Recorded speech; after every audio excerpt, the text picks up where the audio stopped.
What's going on, everybody, and welcome back to Comic Breakdown. In this video, we are jumping into Dark Web with Goblin issue number 2. And for those of you wondering, we did not cover issue number 1 of Goblin. We are covering this for the sake of Dark Web. But depending on how good Goblin may be, we may actually cover number 1 when we do the full video. Or I should say, if we do the full video. Now, Norman Osborn, he has been through so freaking much. We all know who he is. Or at least we know who he was. He was Green Goblin, a very notable supervillain of Spider-Man. A man who has done unspeakable atrocities at every single turn. But all of that had been taken away when the vigilante known as Sin Eater took away Norman's sins and left him a cleansed man. But even with all of his sins being eaten, he still remembers. Now having a conscience, those sins, they eat him up every single day. Everything that he has ever done wrong, he feels the weight. He feels the guilt. And when it comes to Dark Web, Ben Reilly had found him. He found him and he gave him one heck of a beatdown. This is what comes after. Now, make sure you guys have subscribed to the channel, make sure that you like this video, and with that being said, let's dive into this breakdown. Alright gang, so as we dive into this issue, we are picking up with Norman Osborn and Spider-Man. Except Osborn, he is looking a lot like he did back in the day, as we see him as the OG Green Goblin. We have Spider-Man who is waking up after the glider had impaled him, but he realizes that there's no blood, that there is nothing inside of him. This appears to be some kind of dream. Having Chasm off to the side, Norman wakes up. He wakes up to find Liz. Norman immediately asking if the kids are alright, trying to check on his grandchildren, trying to ensure that they are safe in all of this chaos. Now, they are currently safe with her stepbrother, but the reason she is here is to check on Norman. With the city being thrown into chaos, she wanted to make sure that he was okay, because the children, they have already lost a father. She doesn't want them losing a grandfather as well. Norman obviously wanting to get back out there, wanting to help whatever way he can. And so with Liz being able to convince Norman that he needs to come back with them, at the very least ensure that they can get back to safety. We are picking up in the hospital. We are picking up with Jack-o'-lantern. He has been beaten to a pulp, suffering some very serious head trauma, a linear skull fracture. But lucky for him, he has no internal bleeding. While he is not severely injured, while he sits here in this hospital, we can see him really brooding, really upset to find himself in this state. It looks like he is gonna go get some payback.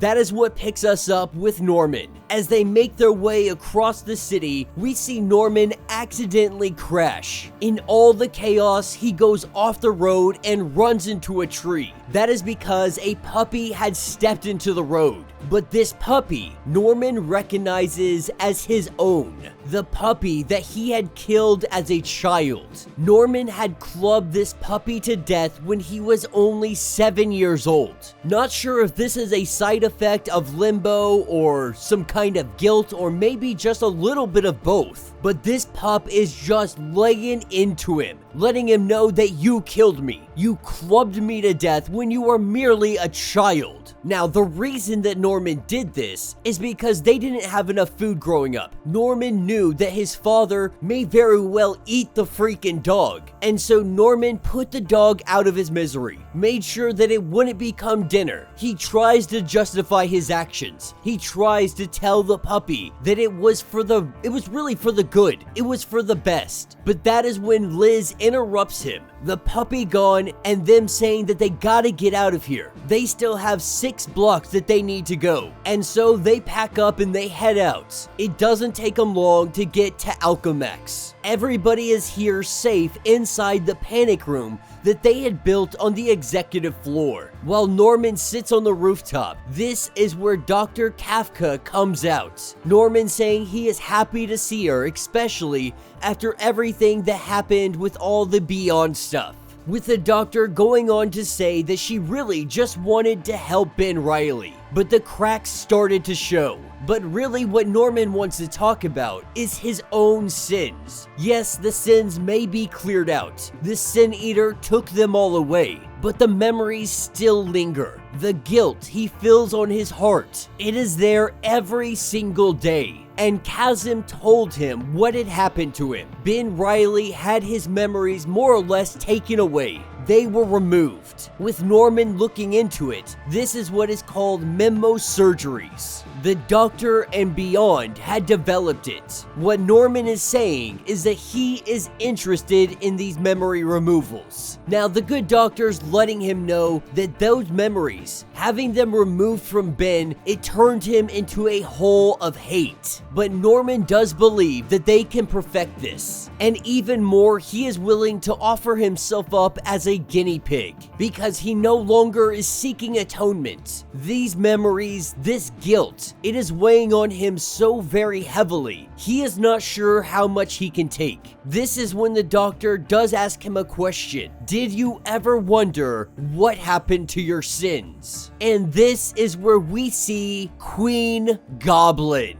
As Ashley transforms into Queen Goblin saying, why don't you go ask Peter about what happened to your sins? Saying that Ashley is dead, the only thing that remains is Queen Goblin, the total manifestation of Norman's evil. With Norman throwing on his helmet and jumping onto his glider, the two of them begin to battle. As they battle, what we learn is that her intention is returning the evil, returning the sins to Norman's memories. And Norman will fight like hell to ensure that that doesn't happen. Now that he is purged of that evil, he would rather die than take it back, as he does his best to try and hold her off. This is where we feel something pulling at him. This something is all the people that he has ever harmed. A literal manifestation of his guilt weighing him down, pulling him down to the ground. He crash lands, his glider breaking into pieces. Getting up to his feet,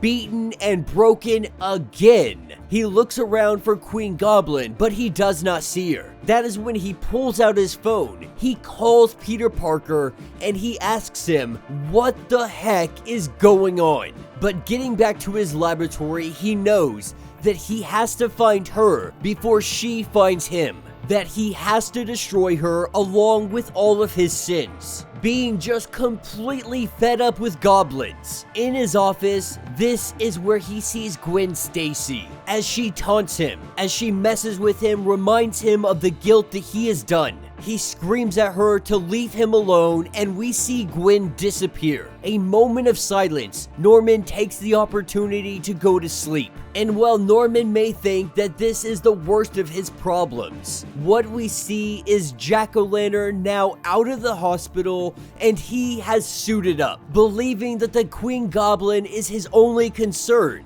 He is quickly going to learn just how very wrong he is. And that will be the end of this issue. So let me know what you guys think down in the comments. This is a pretty good issue. Now, we're not sure if all of this is actually happening or if he is just under some kind of spell because of Chasm. Because Ben Reilly did state that he was going to make Norman pay. What better way to make him pay than using some kind of mystic arts on him? Using some kind of spell, the new power set that he finds himself with. using this power to make Norman really have his guilt become a literal manifestation. This all could be a dream state. These all could just be visions. Or this could all be very real. Whatever the case may be, we have seen Norman dealing with this guilt for such a very long time. This weight has been so heavy on his shoulders. That's why he is so willing to give up all of his memories. The only problem, if he did that, would his sins come back?